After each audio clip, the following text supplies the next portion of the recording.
마침내 연주가 시작되었을 때는 마치 어린애처럼 떨고 있었다. 나는 곧 기운을 차렸다. 극에 있어서는 배우의 연기가 아주 서툴렀으나 음악은 노래도 연주도 훌륭했다. 제1장부터 사람들의 마음은 진정 그 순진성에 감동되어 지금까지 이런 종류의 곡에서 들어보지 못한 경탄과 찬탄의 속삭임이 여기저기서 들려왔다. 물 끓듯 번져가는 찬탄은 어느덧 회장 전체에 넘치게끔 되어 몽테스큐식으로 말하면 그 효과에 의해 그 효과를 증대시킬 정도로 되었다. 두 사람의 천진스런 남녀가 나오는 장면에 이르자 그 효과는 절정에 달했다. 국왕의 앞이라 손뼉을 칠 수가 없었다. 그 때문에 말하는 소리가 전부 들려왔다. 이 극과 작자에 대한 이야기로 차 있었다. 내 주위에서 천사처럼 아름답게 보이는 부인들의 속삭임이 들렸다. 얼마나 아름다운 음색입니까?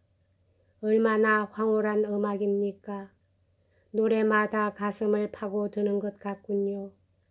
이처럼 많은 훌륭한 미인들을 감동시켰다는 기쁨으로 나 자신도 눈물이 날 정도로 감동했다.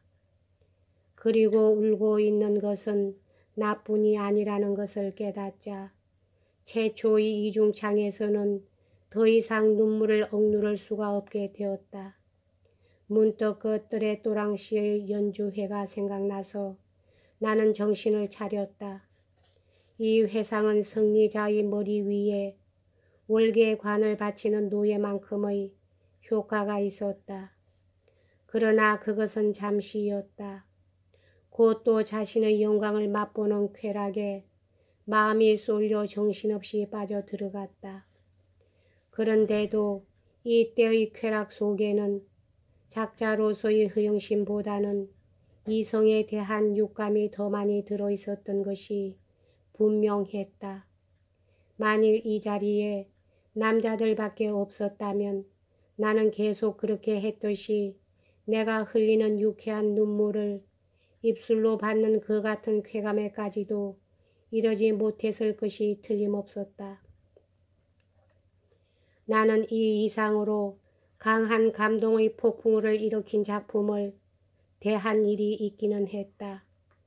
그러나 공연을 하는 동안 줄곧 더구나 공연 첫날 특히 궁정 사람들의 가슴 속에 이토록 완전하고 달콤하고 눈물겨운 도취가 극이 시작해서 끝날 때까지 충만되었다는 것은 알지 못한다. 이 공연을 본 사람들은 틀림없이 이것을 기억하고 있을 것이다. 왜냐하면 그 극의 성과란 그 유래를 찾아볼 수 없는 것이었기 때문이다. 그날 저녁 오몽 공작에게서 내일 11시경 퐁텐드블로의 이궁에 오면 공작이 왕에게 나를 배알시키겠다는 전갈이 왔다.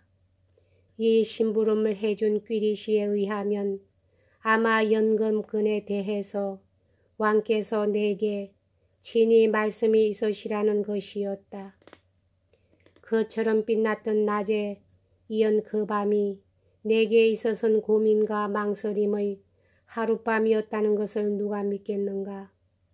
이 배알이라는 것으로 우선 머리에 떠오른 생각은 앞으로 수없이 외출을 해야만 된다는 일이었다. 그렇잖아도 외출이라고 하면 오페라를 구경하는 것마저도 나에게 있어서는 큰 고통거리가 되었던 것이다. 그리고 내일도 이국의 회랑이니 거실이니 하는 데서 그 혁혁한 고관들 틈에 끼어 폐하가 나오는 것을 기다리는 것이라면 얼마나 고통스러울지 모른다. 그러한 고통을 가져다 주는 병약함이 나를 남자들 클럽에서 멀리하고 부인들 방으로 들어가지 못하게 하는 주된 원인이었다. 외출의 필요 때문에 끌려들 경우를 생각만 해도 내가 죽음보다도 싫어하는 야비한 악병이나 아니면 틀림없이 심한 병에 시달리게 될 경우를 내게 가져다 줄 가능성이 충분히 있었다. 그런 처지를 잘 아는 사람이 아니면 그런 위험으로 들어가는 공포를 잘 모른다. 뒤이어 나는 국왕 앞에 서서 폐하를 배할하는 나를 상상했다. 폐하는 걸음을 멈추고 말을 건다. 그때 말은 적절하고 침착하게 대답해야만 한다. 잠시라도 모르는 사람 앞에 나가면 얼떨떨해지는 나의 얄미운 소심정이 프랑스 국왕 앞에서는 없어질지, 또 수줍음 때문에 그 순간에 적절한 말이 생각날지, 나는 자신이 지닌 엄숙한 모습과 태도를 간직한 채 이 대군주가 주는 영광에 감격해하는 나를 보이고 싶었다. 그를 위해서는 뭔가 위대하고 유익한 진리를 그에 어울리는 훌륭한 찬사 속에 포함시키지 않으면 안 된다. 적절한 답변을 미리 준비하려면 내게 할 말을 정확히 알아두지 않으면 안 되리라. 그래 보았자 정작 그 앞에 나가면 생각해 둔 말이 하나도 나오지 않을 것이 뻔했다. 그럴 경우 모든 조신들 앞에서 엉겹결에 평소의 서투른 말버릇이 튀어나오기라도 한다면 나는 어떻게 될 것인가. 이런 위험을 생각하니 불안하고 무섭고 떨려서 어떤 일이 있더라도 그런 위험한 짓은 하지 않겠다는 결심을 하게 되었다. 물론 그렇게 되면 눈앞에 와 있는 연금을 놓치게 된다. 그러나 또 그것으로 연금 때문에 짊어져야 될 속박에서 벗어나게 된다. 진리, 자유, 용기와의 결별, 그렇게 되면 어찌 감히 그 후 독립과 무사를 말할 수 있겠는가. 이 연금을 받으면 이제는 추종을 하든가 아니면 입을 다무는 수밖에 없다. 더구나 그 연금이 내게 지불되는 것을 누가 보증해 준다는 건가. 몇 번이고 찾아다니며 누구에겐가 간청을 해야만 되리라.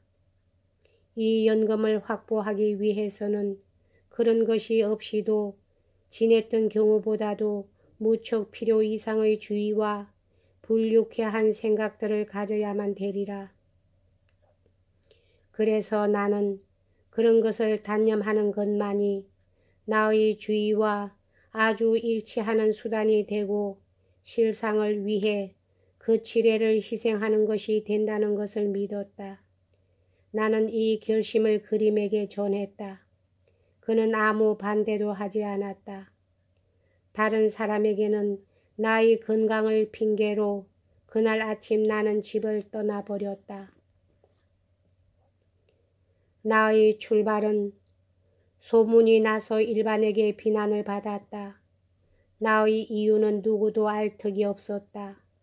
오히려 오만한 바보 녀석이라는 탄핵의 소리만이 나왔고 자기라면 그렇게는 하지 않는다고 내심으로 생각하는 패들이 누구나 갖는 질투를 만족시키게 되었다.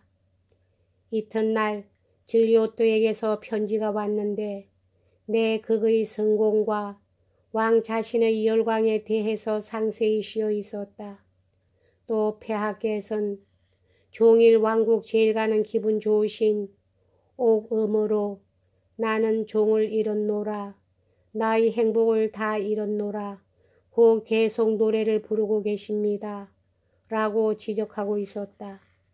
다시 덧붙여서 2주일 후에는 점장이의 제2회 공연이 있을 예정이며 그것으로 제1회의 완전한 성공을 이번엔 모든 대중들 앞에서 확인하게 될 것이라고 씌어 있었다.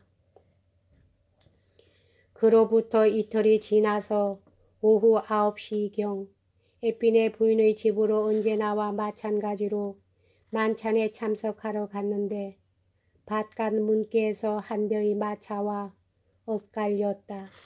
그 마차 안에서 누군가가 타라고 손짓을 했다.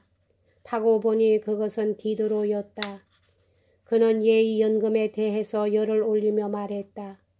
그런 문제의 철학자가 그토록까지 열을 올리리라고는 생각지 못했다. 내가 왕을 배알하려 하지 않은 점에 대해서는 한마디도 책망하지 않았다. 그러나 연금에 무관심한 것을 무서운 태도로 꾸짖었다. 그의 말인즉 내가 스스로를 위해서 담대한 것은 좋지만 르바세르 모녀를 위해서는 용서될 수 없다. 이 둘에게 빵을 주기 위해서는 가능한 한 정당한 어떤 수단이라도 게을리해서는 안 된다. 그리고 그 연금을 딱 잘라 거절한 것도 아니고 기왕에 주려고 했던 것이니 어떻게 사정을 해서 그것을 얻어내지 않으면 안 된다고 그는 주장했다. 그의 성의에는 감동했으나 나는 그의 처세 훈을 받아들일 수가 없었다. 그리하여 두 사람은 이 문제로 크게 격론을 벌였다. 이것이 그와 제일 처음으로 한 싸움이었다. 우리 둘 사이의 싸움은 언제나 이런 식이었다. 너는 이렇게 해야 한다고 주장하며 저쪽에서 강요해 온다. 그럴 리 없다고 나는 정면으로 퉁겨버린다. 우리 둘은 꽤 늦게 헤어졌다. 나는 그를 에핀의 부인의 만찬에 데리고 가려 했으나 그는 거절했다. 여기까지 하겠습니다.